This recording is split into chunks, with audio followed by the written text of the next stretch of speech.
esta mesa hablará de protegiendo el futuro de México. Y Cristina, estarás de acuerdo conmigo que son muchos los temas pendientes que todavía México tiene con las mujeres en materia de educación, en materia de violencia. Y en este sentido, bueno, yo quisiera compartirles que en esta mesa que estamos a punto de presenciar, algunos de los temas de los que vamos a hablar es el acoso que hay en redes, el acoso que hay en las escuelas, el bullying, que bueno, a nosotros como nos tocó fue muy distinto a como ahora lo viven los niños en las escuelas. También de un tema que realmente es un tema de salud pública, que es el embarazo adolescente, que en los últimos años hemos visto que está repuntado de una manera muy importante y que es tremendamente preocupante para el país. Otro de los temas de los que vamos a hablar también es el matrimonio infantil. Todavía vemos algunos estados, algunas regiones en donde a los niños desde chiquitos los prometen y muy chiquitos los casan. Entonces se les coarta la libertad en muchísimos sentidos y pues bueno, damos paso al inicio de esta mesa y Cristín, adelante. Bueno, pues una vez más, gracias por acompañarnos. El conversatorio en esta ocasión se llama Protegiendo el futuro de México y quienes nos van a estar acompañando van a ser mujeres que han dedicado su labor a la lucha por quienes más los necesitan. Nos acompaña Maripina Menéndez, presidenta de Save the Children, la organización mundial dedicada a la protección de los derechos de los niños. Les pedimos un abrazo para recibirla. También nos acompaña en esta ocasión la maestra Katia Chávez, directora general adjunta de la Comisión Nacional para Prevenir y Erradicar la Violencia contra las Mujeres. Muchas gracias.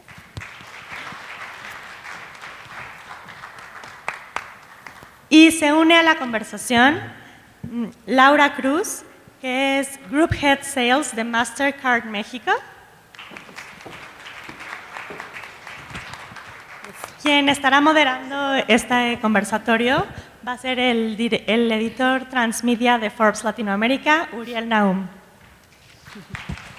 Muchas gracias por acompañarnos esta mañana. Hola, ¿qué tal? Buenos días. Gracias por acompañarnos en este foro alterno de Mujeres Poderosas, en este caso con el tema Protegiendo el futuro de México. Un tema nada más que relevante si queremos construir justamente un futuro de equidad como el que soñamos, no solamente en México, sino en todo el mundo, ¿no? Gracias por acompañarnos a cada uno de ustedes y quisiera iniciar invitándote, por favor, Katia, que nos des un panorama general de cuál es el estatus de la niñez en México y a partir de ahí comenzar un debate donde hagamos partícipes a nuestros invitados. ¿Te parece? Claro que sí. Por favor. Muy buenos días, muchas gracias por la invitación. Y desde la CONAVIM, que es la Comisión Nacional para Prevenir y Erradicar la Violencia contra la Mujer, vemos todos los días, día a día, casos muy importantes de violencia. La violencia contra la mujer, por desgracia, es una de las violaciones a los derechos humanos más normalizada y por desgracia también, pues es una de las violaciones a los derechos humanos que en el mundo en general, pues tiene un panorama terrible. Si les pudiera yo hablar de cifras, les diría, por ejemplo, que 7 de cada 10 mujeres son violentadas. Y cuando hablo de violencia, pues esta violencia puede ser de muchas formas. Hablo de violencia psicológica, de violencia física, de violencia sexual o de algunos casos extremos como el feminicidio. Como ustedes saben, es un panorama preocupante, pero es un panorama también que nos invita a tomar acciones al respecto. Es un panorama que nos genera el que desde la niñez nosotros podamos hacer esta prevención de la violencia en la educación, en las escuelas, en la misma educación que se les da a casa a las niñas y a los niños. Hablamos de igualdad para poder entonces generar un patrón que nos permita erradicar esta violencia. ¿Y qué estamos haciendo? Justamente foros como el que nos convoca el día de hoy, con sociedad civil, con iniciativa privada, con todos estos actores nos permiten sumar aliados en esta lucha contra la violencia. La violencia contra las mujeres, asimismo, nos permite que día a día nosotras como mujeres al salir de nuestra casa nos preguntemos, antes que cualquier cosa, hacían un comparativo y decían, bueno, ¿la mujer en qué se fija cuando va a tomar su atuendo del día y va a salir a trabajar, a estudiar y demás? Pues justamente se fijaba también si iba a tomar transporte público o si iba a ir a una reunión con hombres solamente, ¿Por qué? Porque esto nos va limitando nuestro actuar. ¿En qué sentido? Si se toma transporte público, pues también estamos arriesgándonos al acoso callejero. Si vamos a una reunión a lo mejor en la cual hemos luchado y en cada una de estas luchas para tener mayores espacios de igualdad con hombres y mujeres, también se ve un panorama difícil, porque no siempre se fijan necesariamente pues a lo mejor en las habilidades intelectuales de cada una de nosotras, sino también se fijan en otras cuestiones que entonces van estereotipando estos roles en los que vivimos actualmente en la sociedad. Entonces, el día a día de la mujer es complicado por muchos de estos factores que se normalizan. Y digo que se normalizan porque estos roles y estereotipos de género, pues desde que nos van educando, nos los van incorporando. Las niñas, pues únicamente se les ofrecen algunas carreras para que puedan estudiar como maestras o dedicadas a la parte de los cuidados, enfermería, pero entonces a los hombres sí hay que hacer o hay que incentivarlos para que puedan ser ingenieros, abogados, arquitectos. Esto ha ido cambiando. Sabemos que estos estereotipos y estos roles se han modificado con el paso del tiempo, que este tema, la violencia de género, el machismo, los patrones misóginos, es un tema cultural, por desgracia. Entonces no podemos hacer un cambio tan radical de un día a otro. No obstante, pues podemos ir generando estas acciones, podemos ir generando el impulso hacia las TICs para las niñas, podemos ir generando y rompiendo estos patrones y estos roles que siempre nos indican que pues, la mujer tiene que casarse, tiene que tener hijos y quedarse al cuidado de la casa o bien de la familia. Estos patrones nos van limitando y al llegar a una sociedad donde estos patrones se perpetúan y se repiten, es más difícil poder tener un crecimiento profesional. ¿En qué podemos nosotros como sociedad civil, nosotros como gobierno, nosotros como iniciativa privada poder incorporarnos? Hemos realizado diferentes campañas, por ejemplo, para incluir las nuevas masculinidades, en la que incorporamos a los hombres al cuidado y al compromiso continuo junto con la mujer de tener una familia. Estamos hablando de igualdad y a veces dicen que el feminismo ¿qué es? No es más que eso, hablar solamente de igualdad, igualdad para hombres, igualdad para mujeres. ¿Cómo esto va a permear el futuro de nuestras niñas, de nuestros niños? Es muy sencillo y es muy complejo. Es muy sencillo porque empezamos a hacerlo por pequeños cambios, pero es tan difícil poder hacer una campaña de prevención con una cultura que ya está arraigada, con unos estereotipos que están tan marcados, que tenemos que valernos justo de esto, de diferentes actores que nos permitan hacer este cambio cultural que estamos buscando. Entonces, ¿cómo estamos aquí en este tipo de foros para hablar del futuro de México que esperamos y para hablar que con estas nuevas problemáticas que van surgiendo, como se mencionaban al inicio, el embarazo adolescente, el ciberbullying, por ejemplo, ya hay nuevos factores que incorporan la violencia en el noviazgo, encontramos que las y los adolescentes entonces encuentran en este tipo de redes sociales y demás también un factor para ejercer violencia contra sus parejas. Y es desde ahí donde también se van replicando y generando, pues por desgracia, agresores, que en un futuro pues podrán ser también aquellos que perpetúen la violencia física o sexual en sus parejas. Entonces, este cambio cultural y este cambio para realmente generar el futuro de México, pues tiene que valerse de diferentes actores. Les mencionaba yo, por ejemplo, también la parte de tener además esta apertura para poder hablar con las niñas y los niños del nuevo contexto en el que nos desarrollamos, hablar de igualdad y hablar de no discriminación. En el contexto general de la violencia, por desgracia, como se los decía al inicio, pues de pronto pues no es muy alentador. Y en las personas que nos encontramos en la lucha contra la violencia contra las mujeres, cada día nos encontramos un caso nuevo o un caso que nos toca cada vez más, un caso que de pronto decimos, ¿cómo vamos a solucionar esto? Mujeres en todo el país que han tenido, por desgracia, una situación de violencia. Y desde el Gobierno de la República, por ejemplo, nosotros, desde la CONAVIM, pues generamos política pública que permita dar esta atención a situaciones de violencia. Esta atención que se da, les pongo un ejemplo, como los centros de justicia para las mujeres. Estos centros, actualmente ya hay 36 centros en 26 entidades federativas y permiten a las mujeres darles toda la atención psicológica, la atención del empoderamiento económico, social, médica y psicológica que necesitan. Pero no obstante, sabemos que no es suficiente. Sabemos que tenemos que hacer aún más y sobre todo, repito, pues en la parte de prevención, la parte más compleja y la parte en donde realmente podemos esperar pues el futuro de México en las niñas y los niños.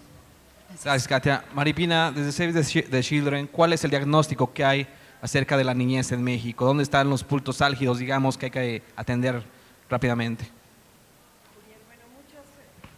Muchas gracias a Forbes y a ustedes por esta invitación. Y bueno, efectivamente cuando uno ve, digamos, el nombre de esta mesa, Protegiendo el Futuro de México, la verdad resulta difícil pensar qué acciones de protección se pueden dar con las circunstancias tan dramáticas que vemos en relación a las niñas y las mujeres todos los días. Hemos visto el caso de una niña violada de 11 años en una camioneta. Hemos visto el caso de una niña de 17 años también violada y dejada en una cisterna en la delegación Iztacalco, otra en Etza. Hemos visto la muerte de bebés, violaciones de niñas y casos verdaderamente graves. Y la verdad es que coincido con Katia en que en muchos sentidos la violencia tiene sin duda temas ya estructurales y temas que están en el trasfondo, digamos, de toda nuestra sociedad.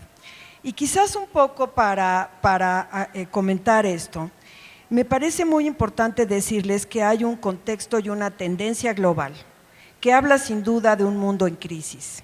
Estamos hablando de un mundo que tiene inestabilidad en sus economías, incluso en los países más poderosos, que hay corrupción e impunidad en los gobiernos, que hay una gran inequidad en la distribución de los recursos, que hay manifestaciones claras del cambio climático y de la explotación de los recursos naturales, lo que ha generado un incremento en los fenómenos naturales, y una gran polarización de la que ya hablaba Katia, que implican un retroceso en los parámetros de respeto, inclusión, radicalización de la discriminación, la intolerancia, la competencia, y que esto sin duda se vuelve mucho más creciente a partir de las redes sociales.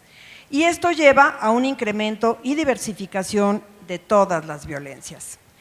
Pero digamos, para entender en este contexto este caos y esta crisis, para Save the Children ha sido muy importante entender qué es la violencia, incluso como un mecanismo claro y contundente para ver qué acciones tenemos que desarrollar. Para Save, la violencia es estructural, surge de la inequidad y la exclusión y de una visión patriarcal. Tiene su origen en el individualismo, en la competencia, en las comparaciones, en la subordinación y en la apropiación de todo, incluso de los niños, las niñas y los adolescentes. Parte de patrones de crianza que condicionan la pertenencia, que originan discriminación, que justifican la dominación e incluso el castigo físico y humillante como una medida correctiva. Surge de no tener satisfechas las necesidades físicas, psicológicas, emocionales y espirituales de todos los seres humanos. Se manifiesta en todos los sectores sociales. Recientemente acabamos de oír una nota sobre 2 colegios en conflicto aquí en Santa Fe. Y bueno, resulta del modelaje que transmitimos en lo individual como adultos, en caso para las niñas y las niñas, y como sociedad. Y sin duda de los niveles de estrés tóxicos a los que estamos expuestos. Es generalizada, dando lugar a que se vea ya, digamos, como una situación que está normalizada. Y respondiendo un poco a la pregunta de Uriel, es importante mencionar pues, que en relación a la violencia, sin duda existen cifras que me parecen muy relevantes.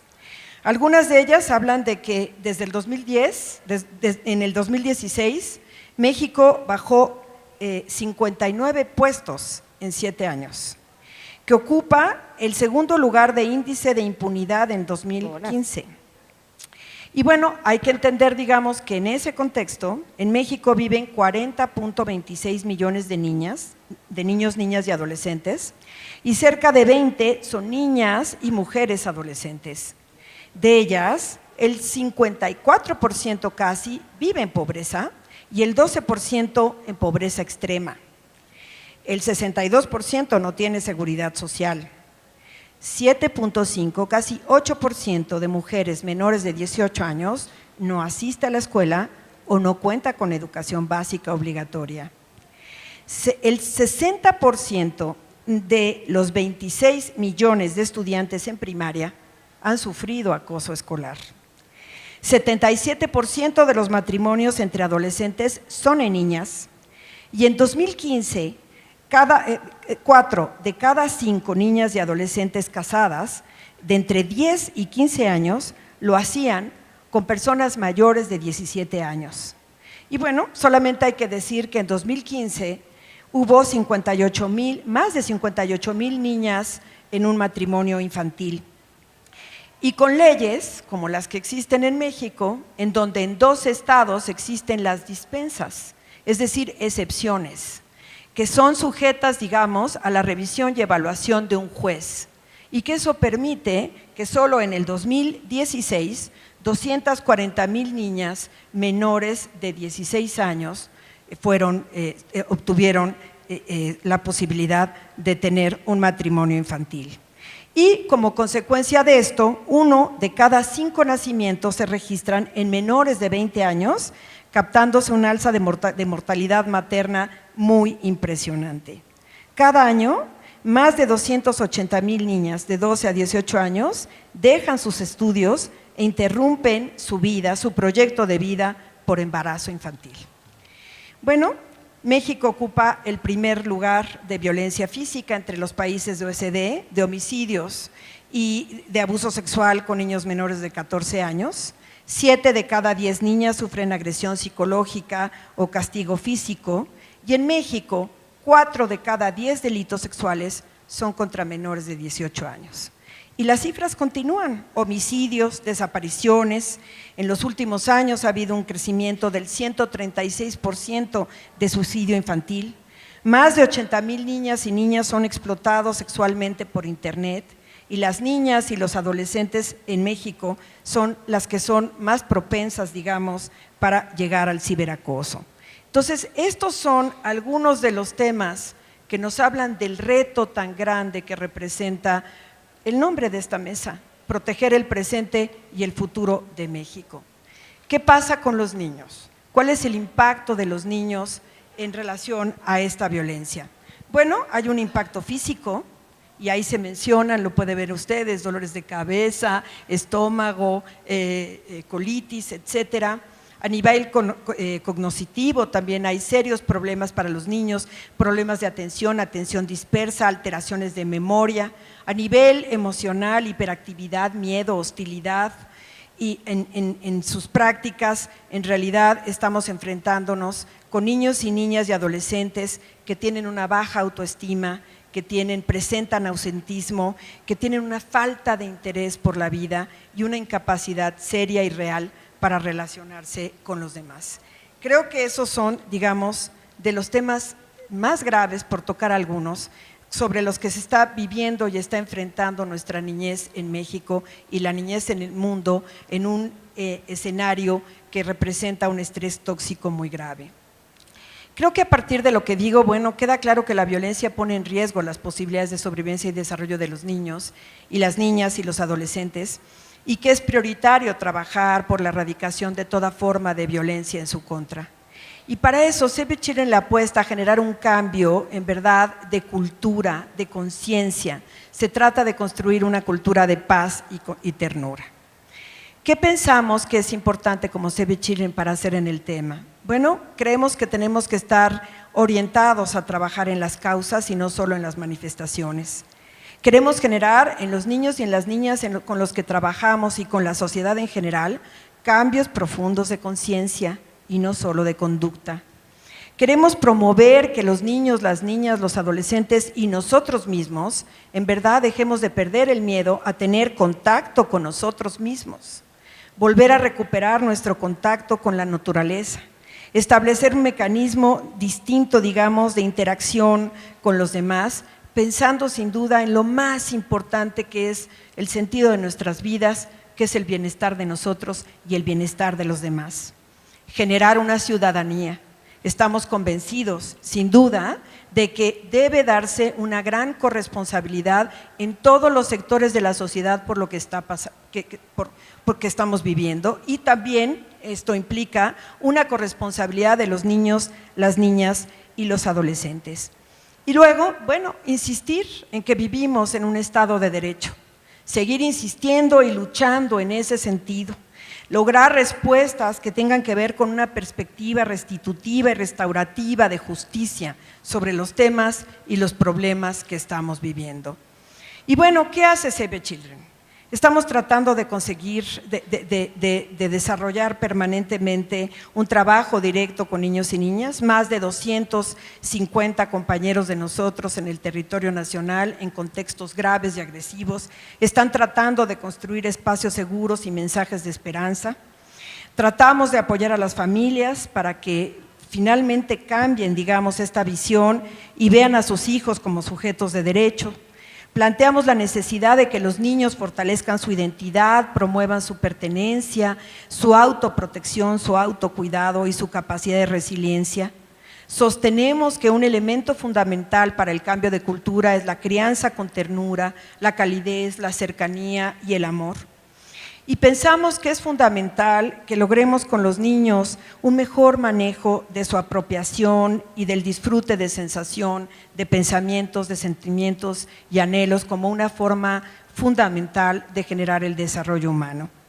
Creemos en la sanación y el aprendizaje, para eso tenemos modelos específicos y fortalecemos todo lo que podemos, la situación socioemocional de madres, padres, maestros que también están enfrentando la violencia y sus cuidadores.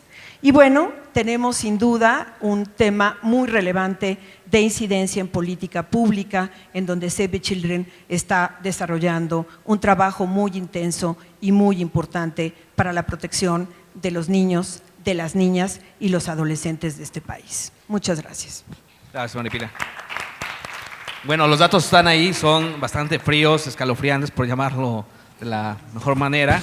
Casi siempre, Laura, se ve como una problemática que debe atender la propia familia y el gobierno. Pero desde la iniciativa privada, ¿cómo se observan este tipo de problemáticas sociales en un entorno tan violento como el de que ya tenemos en México?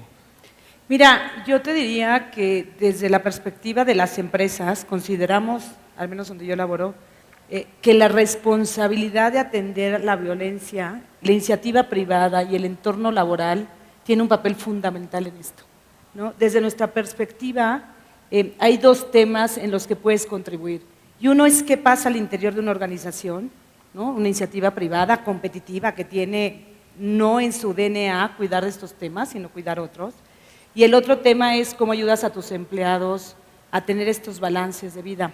Y dejan platicarte un poco lo que hacemos nosotros. Si bien otra vez no es parte de nuestro DNA erradicar la violencia, sí somos una organización plenamente convencida, lo que Katia decía, en la equidad, ¿no? Donde yo trabajo y gracias a la labor de mucha gente hemos logrado equidad, y yo diría el 100%, en el sentido de que mujeres, hombres, ¿no? Adolescentes más maduros son capaces de presentar sus casos y seguir luchando por las oportunidades que necesitan, ya así se les reconoce. Hay temas, digamos, ¿no? Que incluso hemos llevado lo que le llamamos paternity leave, cuando una esposa tiene a su hijo, labore o no en Mastercard, pues al papá que trabaja con nosotros le damos 40 días de paternity leave. ¿Por qué? Porque estamos convencidos que la crianza del bebé es una responsabilidad de ambos, no es nada más una responsabilidad de la mamá, es una responsabilidad de ambos. Eso para nosotros es llevar la equidad a la vida práctica, es llevar estos temas de equidad, no a eslogans que se ven bien padres en todas las organizaciones, sino en una serie de acciones que realmente ayudan y contribuyen. Y de ahí te puedo poner muchos ejemplos, ¿no? Tenemos ejemplos de grupos minoritarios, redes de mujeres, redes de jóvenes, de millennials, ¿no? Que otra vez habilitamos las herramientas necesarias para que en los perfiles y características de cada uno de ellos vayan encontrando cómo manifestar sus características particulares y cómo lograr un ambiente de equidad. Y eso te diría, creo que no es algo único de la empresa en la que laboro, es algo bastante replicable, pero es un compromiso al interior. Y el otro tema fundamental que creo que los millennials nos están ayudando a empujar y acelerar estos temas es cómo logras estos balances entre la vida profesional y la vida personal de los individuos. Otra vez, estamos convencidos de que pues, el tema de el papá ausente o la mamá ausente, porque tiene que trabajar, ¿no? Porque a lo mejor la condición económica se lo pide, o simplemente su propio desarrollo profesional así lo quiere, no necesariamente está peleado con que no esté en casa, ¿no? No necesariamente está peleado con que una mamá, como yo, profesionista, no pueda ir a los eventos de su hijo y no puede estar ahí, ¿no? Entonces, otra vez, decisión consciente de la empresa, cómo empiezas de manera práctica y de manera tangible a establecer programas que ayuden a esos balances. Horarios flexibles, trabajo remoto, trabajos parciales, ¿no? Que la verdad es que todas estas iniciativas, si te das cuenta, al final la rentabilidad, y si lo ves puramente financiero, que tienen para una organización con nosotros es brutal. Entonces yo invitaría a todo mundo que esté en la iniciativa privada en una posición de liderazgo, de verdad rétense y reten a la organización a establecer este tipo de programas, porque de verdad es una manera de invertir en el futuro, no solo de México, yo creo que del mundo, y de proteger lo que tenemos para adelante. Gracias, Laura. Katia, mencionabas ya varios datos importantes que nos dan claridad sobre cómo está la situación de las niñas en México. Me preguntaba yo, ¿en qué está fallando el Estado?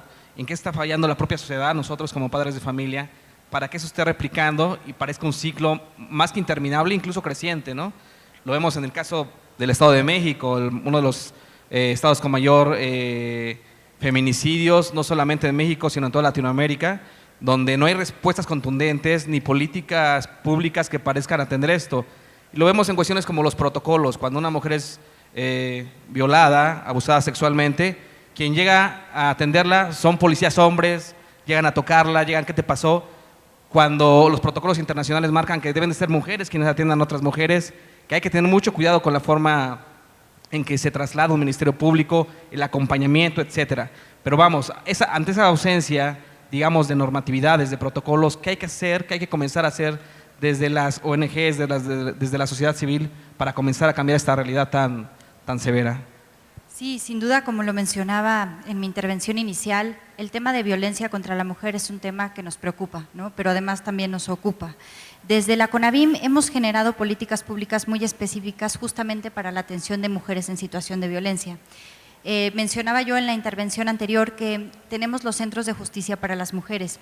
Este es un modelo que se copió y se tropicalizó, por decirlo de alguna manera, de Estados Unidos a México. Y el objetivo central es dotar a las mujeres de acceso a la justicia. En estos espacios, además de tener una atención justamente con personal profesional, capacitado y con esta calidez que se necesita en ese momento, el círculo de la violencia es un círculo muy complejo.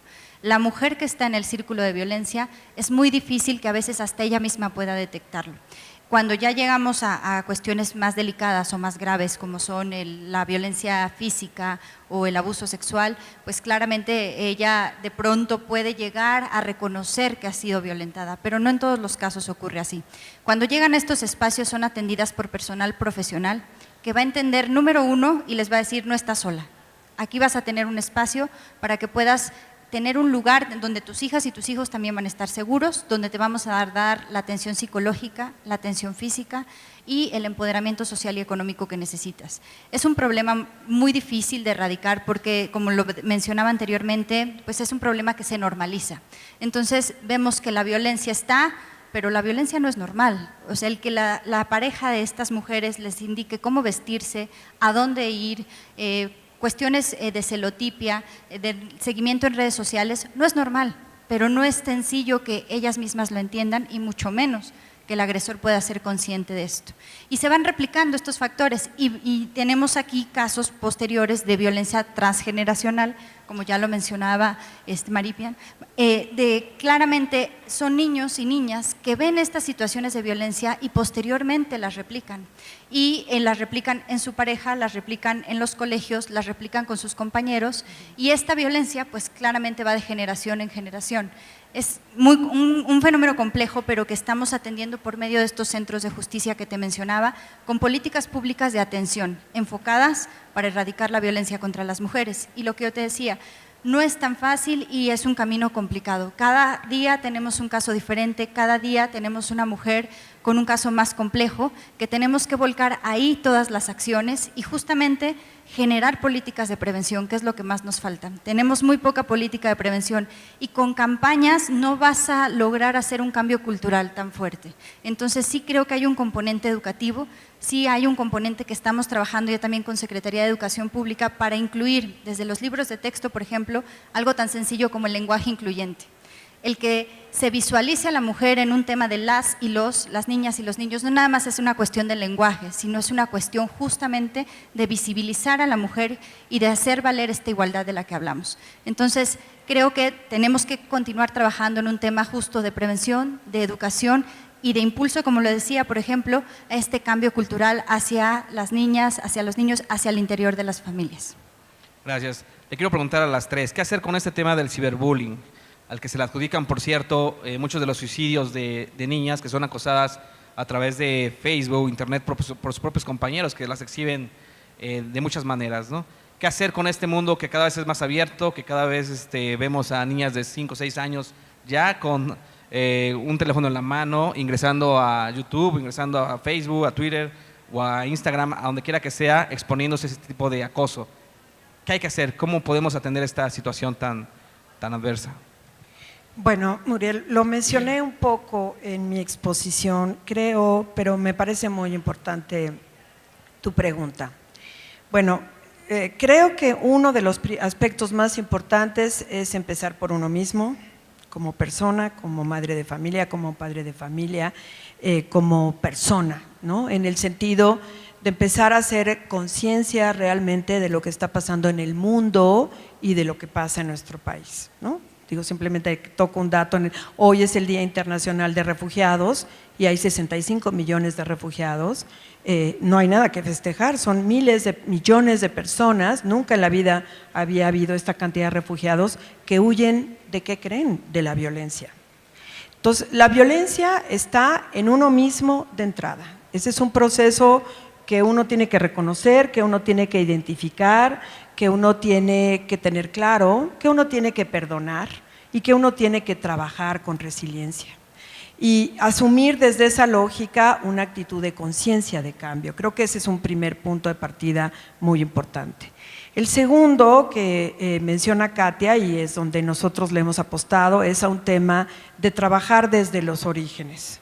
El hecho de que cada vez más estemos empujando acciones en el ámbito escolar y que no quede solo en el ámbito escolar, otra vez en los padres de familia y en los propios niños y niñas, con un enfoque de derechos humanos, con una visión distinta en la interacción de los niños con los adultos en la escuela y en la familia, es clave.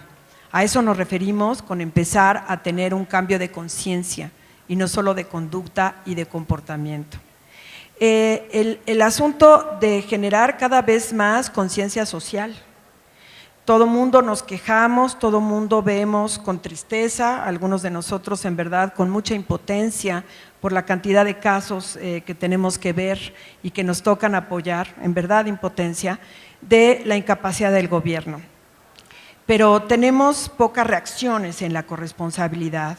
Necesitamos una sociedad civil y una sociedad en general interesada, enterada, informada y dispuesta a luchar por lo más importante que tenemos en este momento, el patrimonio de la humanidad, que son nuestros niños, nuestras niñas y nuestros adolescentes. Necesitamos eso, sin duda. Y necesitamos un Estado de Derecho. Reconocemos esfuerzos muy importantes. Sabemos que hay áreas y espacios del gobierno federal y de los gobiernos de los estados que están trabajando activamente ante un enorme monstruo que es este entorno de violencia que tiene México y que es un entorno de violencia, entre otras cosas, finalmente vinculadas al crimen organizado. Pero necesitamos también otro Estado. Necesitamos un Estado que de verdad defienda a sus ciudadanos. Necesitamos un Estado que no actúe con impunidad. Necesitamos un Estado que imparta justicia. Necesitamos un Estado que invierta en la niñez, invierta en la mujer, invierta en el presente y que invierta en programas que cambien efectivamente esta visión y logremos una conciencia de cultura de paz y de ternura como hoy más que nunca necesita nuestro país. Laura, ¿tienes alguna comentario al respecto? A ver, evidentemente, ¿no?, a lo que me dedico, que es, ¿no?, una empresa de tecnología, la tecnología la consideramos maravillosa, piensen todos ustedes todo lo que nos ha habilitado la tecnología. Pero nosotros partimos del punto de hay que hacer un uso responsable de la misma, ¿no? Evidentemente las capacidades y las acciones que esto nos abre es bestial, pero también implica una responsabilidad. Y regreso, la responsabilidad empieza por uno mismo, ¿no? ¿Cómo utilizas tú esa tecnología? ¿Cómo te comunicas? ¿Cómo haces? Creo que cada vez sí el mundo es más abierto y más flexible y entonces algunas veces nosotros mismos confundimos eso a ser más permisible, ¿no? ¿Cómo me burlo del de enfrente en la oficina porque no le salió también el caso de negocio? Creo que desde nosotros mismos podemos hacer mucho. Yo estoy convencida que como mujeres, ¿no? Y no tengo nada contra el otro género, pero como mujeres somos grandes agentes de influencia en la sociedad. Y nosotros podemos influenciar a nuestros colegas, a nuestros hijos, a la gente con la que interactuamos, a hacer un uso responsable de tal tecnología, a hacer un uso responsable de cómo posteamos y qué posteamos y cómo nos comunicamos, ¿no? Y yo te diría el bullying no nada más cibernético, pero yo lo vivo día a día en la oficina, todas las acciones que tenemos que hacer por evitar bullying, otra vez los YoPros, ¿no? Los jóvenes millennials que tienen ocurrencias, los grupos minoritarios, ¿no? Que también tienen su cabida y su forma de expresión, la misma red de mujeres, ¿no? Entonces, otra vez insisto, creo que es un tema de un compromiso día a día, de predicar con el ejemplo y de apalancar lo bueno de la tecnología, evidentemente, pero con un uso responsable de la misma. Excelente. Quisiera dar la palabra a ustedes también que participen. Si alguien quisiera participar, solo que levante la mano, por favor, para que lo hagan. Nada. Bueno, sí, hay una pregunta. Yo quería felicitarles porque creo que es muy relevante hablar de estos temas y creo que también algo importante es poner en la mirada de todos nosotros los modelos aspiracionales que estamos dejándole a los niños, a las niñas, a los adolescentes, porque están basados en el consumo, totalmente en situaciones de consumo que cuando hay tal desigualdad vulneran más y ponen en una situación mucho más compleja a los niños, a las niñas y a los adolescentes. Y creo que en este foro, con todas las diversas personas que están representando e interesadas en este camino hacia una relevancia mayor de las mujeres y hacia una seguridad de todos nosotros, tendríamos que estar pensando mucho, y me gustaría la opinión de ustedes, sobre esos modelos aspiracionales y sobre esa vulnerabilidad que nos da una cultura centrada solamente en el consumo. ¿Quién quiere tomar la palabra? Bueno, desde luego tocas un tema central, por supuesto. El consumo, sin duda, y el mercado genera un mecanismo aspiracional para los niños, las niñas y los jóvenes. Esa situación de consumo y de mercado, sobre todo en un contexto de inequidad, en todos los contextos sin duda, pero en un contexto de inequidad social, de verdad repercute en temas gravísimos, ¿no? Es decir, hay por supuesto fenómenos migratorios de niños y niñas que tienen que ver por huir en un contexto de violencia, pero también en un tema aspiracional. Hay un tema de anorexia y de bullying también reflejado desde una lógica aspiracional. Hay un tema de sexualización de las niñas y de las adolescentes, lo que se vuelve particularmente grave. Laura mencionaba todo el tema estratégico del control y el manejo de las redes sociales, y ahí hay que plantear de manera muy crítica el tema del grooming, del acoso cibernético de un adulto sobre un niño y una niña, y esa sexualización y esa generación y necesidad de tener una interacción que no necesariamente está enfocada a la mejora y condiciones del cumplimiento de sus derechos, pone en riesgo sin duda a los niños y a las niñas de ese país. Ese es uno de los temas que me parece muy importante abordar en esta lógica que mencionábamos del cambio de conciencia. Es uno de los temas estratégicos. Yo creo que también hay un actor importante, que igual no lo hemos mencionado en la mesa, pero son los medios de comunicación. Creo que también son actores fundamentales para que podamos generar este cambio del que estamos hablando, ¿no? Nosotros hemos tenido diferentes reuniones, acercamientos y demás por pugnar por una cultura en la que no tengamos que sexualizar todos los productos o que estos no estén acompañados todos de una modelo que esté exuberante, un traje de baño y demás, porque pues están vendiendo, están haciendo una mercadotecnia de su producto. Entonces, si hablamos también de eso, yo creo que los medios tienen también un papel importante y una responsabilidad importante que asumir en esta responsabilidad, en este cambio de cultura, en esta normalización de los estereotipos, que pues justamente es lo que queremos hacer ver, ¿no? Y que en foros como estos pues nos sirve claramente para generar este tipo de alianzas y poder así generar también esta cultura en medios de comunicación que es sumamente importante. Gracias. ¿Alguien más que quiera participar? Sí.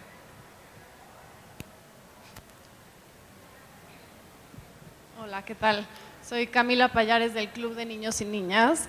Y en este tema que hablaban de la corresponsabilidad, si bien los recursos del gobierno no son suficientes para abordar este tema y es algo que todos desde nuestras trincheras deberíamos estar atacando, yo quisiera preguntarles qué están haciendo desde Save the Children como organización, desde el CONAVIP, desde las empresas privadas, para lograr sinergias, para luchar juntos, para atacar este tema, ¿no? Adelante. Bueno, mira, estamos haciendo todo lo que podemos. Bueno, primero creemos que es muy importante trabajar mucho sobre el tema de rendición de cuentas y transparencia. No hay presupuesto que alcance, pero va a haber un presupuesto menor si no logramos en este país condiciones claras y concretas de rendición de cuentas que nos permitan efectivamente contar con mayores presupuestos. Segundo, creo, y soy, la verdad, como Save the Children, una ferviente creyente de lo que sucede en esta mesa. El sector privado involucrado y comprometido, el sector público y organizaciones de sociedad civil trabajando en conjunto para encontrar acciones y alternativas. Una parte importante de lo que está desarrollando Save the Children en algunos lugares y regiones del país está basado en la articulación con otras organizaciones de sociedad civil y también en la articulación y financiamiento del sector público y del sector privado, con enormes esfuerzos, créeme, pero estamos intentando hacer una gestión así. Y bueno, yo no podría dejar de decirte que para hacer un trabajo de incidencia en política pública como el que hace Save the Children, es fundamental pensar y concebirnos como aliados estratégicos, incluso del propio Estado. Queremos aportar, queremos tener una visión creativa, el contexto es tan adverso que tenemos que encontrar siempre los mecanismos para efectivamente y los instrumentos para efectivamente garantizar estas acciones de protección. Bueno, yo te comentaría, a ver, creo que dos puntos centrales. Uno es, siempre en problemas tan complicados como estos, la manera más fácil es voltear y decir, ese es un tema del gobierno y que el gobierno lo resuelva. Desde nuestra perspectiva, y repito, la iniciativa privada somos corresponsables en la solución de este problema. A lo mejor desde una perspectiva diferente, pero tenemos que tomar como iniciativa privada, ¿no?, temas y acciones bien concretas para que juntos resolvamos este problema. Si no, creo que nunca va a salir. Y creo que las aportaciones, los granitos de arena que cada uno puede poner son diferentes. En nuestro caso, como iniciativa privada, lo que buscamos, yo diría, son a 3 niveles. Primero, conciencia en el individuo. Nada va a cambiar si los individuos y cada uno de nosotros no somos conscientes de la problemática y de cómo tú puedes cambiar la problemática, ¿no? El segundo tema que se me hace fundamental es la colaboración, ¿no? Y que la iniciativa privada se alinee, se asocie con cualquier cantidad de organizaciones civiles que hay, que tienen causas específicas, se nos hace un tema fundamental. Y otra vez, ¿cómo aporta la iniciativa privada? Y en Máster lo hacemos muchísimo. Un día libre, tienes 5 días al año para irte a trabajar a una sociedad civil que tenga un fin específico. Puede ser un tema de violencia, puede ser temas distintos, ¿no? Yo no te voy a imponer en dónde quieres contribuir. Lo que sí te voy a facilitar es que tengas 5 días laborales pagados por la empresa que dediques a alguien más, ¿no? Otra vez, una acción y un ejemplo concreto de cosas que creemos que pueden ayudar. Y tercero, a lo mejor son alianzas mucho más amplias, ¿no?, que de repente logras hacer. Nosotros a nivel global sí impulsamos alianzas con asociaciones con fines específicos, ProMujer, por ejemplo, y Mastercard, tenemos una alianza global donde ayudamos en temas muy concretos, ¿no? Y otra vez, eso tiene que ver con temas de fondeo, temas de capital, de colaboración conjunta. Pero yo te diría, son como a los 3 niveles, ¿no? Un nivel individual, un nivel corporativo y luego un nivel sociedad en la que puedes atacar el problema. Y un tema de corresponsabilidad y de sentirnos nosotros parte de la solución y no espectador a ver qué hace la sociedad, qué hacen las organizaciones y qué hace el gobierno para resolverlo. Desde la CONAVIM te puedo contar que estamos trabajando con sociedad civil, por ejemplo, en redes ciudadanas para atención a mujeres indígenas que tienen alguna situación de violencia. Hemos estado trabajando también en un modelo de justamente hacer este cambio de nuevas masculinidades que les contaba para erradicar esta generación de agresores. Entonces, este modelo nos va a permitir, igualmente lo estamos trabajando con sociedad civil, para atender a aquellas personas que justamente pues a lo largo de la vida pues han generado violencia, han sido generadores de violencia, pero que también pues están abiertos a generar este cambio. Y con la iniciativa privada, pues en los centros de justicia que les mencionaba, detectamos que cómo íbamos a hacer.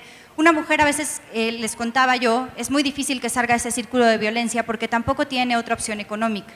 Entonces dice, si lo dejo, pues me quita a mis hijos o no tengo cómo mantenerme. Entonces encontramos que en los centros de justicia les dábamos talleres de empoderamiento económico y social, pero no eran suficientes. Necesitábamos justamente generar esta alianza con iniciativa privada para poder entonces colocar a las usuarias de estos centros en empleos que pudieran darles una opción económica.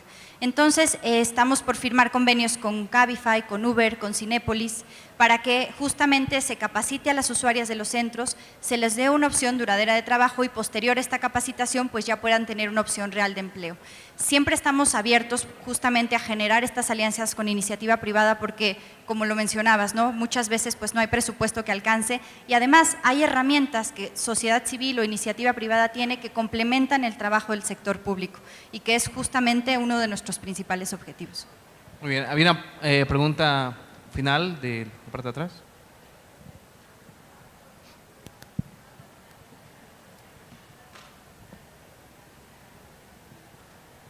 Gracias, felicidades por todo lo que están haciendo. Mi nombre es Gemma Santana, soy directora de la organización Transfo.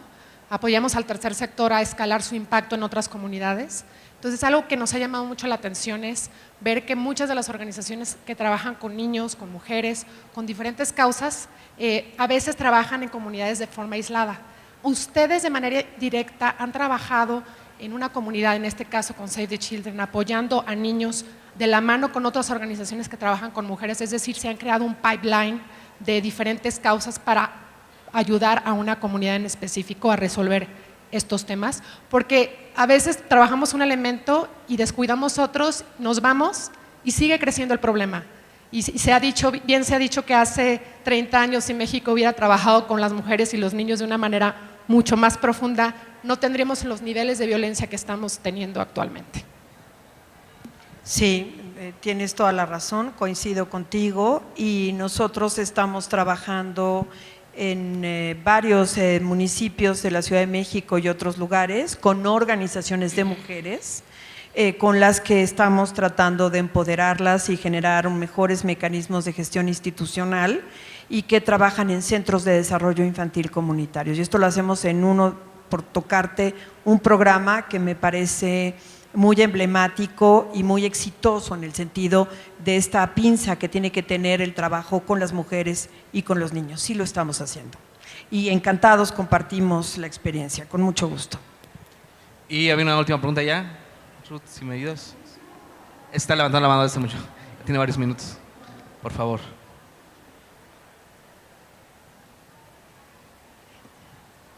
Les voy a hablar lo más claro que mi gripa me lo permite. Mucho gusto a todas. Katy, no sé si me recuerdas, ya nos habíamos visto. Yo trabajo en el Banco de Alimentos de México y la oportunidad que me da acercarme a las comunidades vulnerables también me permite ver otras cosas. Fuera de antes haber trabajado en Derechos Humanos de la Mujer en la Secretaría de Relaciones Exteriores, me doy cuenta de algo importante que es, estamos en un foro de mujeres poderosas. Si bien es cierto, muchas de las mujeres que estamos aquí presentes, fuera de aquellas que no me dejarán o que me dejarán mentir, tenemos una situación privilegiada en la que muchas veces tenemos la oportunidad de alzar la voz, de levantar la mano como ahorita y de exigir platicar las cosas. Entonces creo que cada una desde la trinchera en la que está, me gustaría saber qué nos falta, porque yo al estar cerca de esas comunidades lo que veo es que muchas de esas niñas no tienen idea que pueden alzar la voz. Entonces es muy difícil desde este lado, ¿no? Como decir que es importante no victimizarnos por género, que es importante seguir levantando la voz, cuando realmente hay un sector de la población muy importante, Save the Children probablemente lo conoce mucho más de cerca, en el que no es así de fácil, no es así de fácil como eliminar esto. Me encantan todas las políticas que está haciendo la CONAVIM, me encanta la CONAVIM, pero ¿qué pasa? O sea, ¿por qué siempre tenemos que seguir creando cosas que eliminen la violencia, que ayuden a que ellas sanen de violencia? O sea, ¿qué se puede hacer desde antes, desde cada uno de esos sectores, privado, público, organización? O sea, ¿qué se puede ir haciendo desde antes, ¿no? Desde la primera escala, para que justamente no tengamos que seguir creando cada vez más mecanismos que eliminen o que ayuden a sanar la violencia contra las mujeres y las niñas, por ejemplo? Gracias. Adelante, Katia. Pues justamente creo que es un tema muy importante. O sea, nosotros de verdad que hacemos un trabajo muy duro, hacemos un trabajo también de campo en comunidades donde vamos y justamente trabajamos en comunidades indígenas con la situación de violencia, con mujeres indígenas, y sabemos que este cambio es difícil. O sea, justamente lo que hablaba yo al inicio, la parte de estas cuestiones culturales que a veces están tan arraigadas en una cultura misógina, en una cultura patriarcal, nos cuesta mucho trabajo poder erradicarla. Pero insisto en el tema que planteé al inicio, en mi posicionamiento, es la parte de trabajar en la prevención. Tenemos que trabajar en dos partes, sí en la atención a mujeres en situación de violencia, en la parte de atención a agresores. Si no atendemos a los hombres que han sido agresores o a los agresores en sí, pues entonces tampoco vamos a seguir, ellos terminan esta relación, la mujer se va, es atendida, pero al final ellos van a seguir replicando este patrón. Entonces tenemos que trabajar en dos vías, tenemos que trabajar con las mujeres, tenemos que trabajar sobre todo mucho en el empoderamiento social y económico. Después de que ellas pasan por una situación así, lo más difícil de recobrar es que crean en sí mismas, que crean en el valor que tienen, que crean que tenemos redes de apoyo, redes de sororidad como esta. Entonces, es un tema que tenemos que trabajar justo con mujeres en la atención, con hombres agresores en atención, en nuevas masculinidades, en generar este cambio de conciencia y en la parte preventiva, insisto, en la parte educativa. Si no generamos desde la niñez una conciencia clara de igualdad, una conciencia en la que podamos no replicar estos factores violentos, entonces no vamos a avanzar y justamente, pues como lo dice el título de la mesa, no vamos a proteger el futuro de México. La prevención es fundamental y cómo hacerla en la parte educativa creo que tenemos un gran campo en el cual poder trabajar. Bueno, con esta respuesta cerramos este panel tan importante, las niñas, el futuro de México y del mundo. Pido un aplauso, por favor, para nuestros panelistas y muchas gracias por acompañarnos. Gracias, Laura, Katia, Mari, gracias.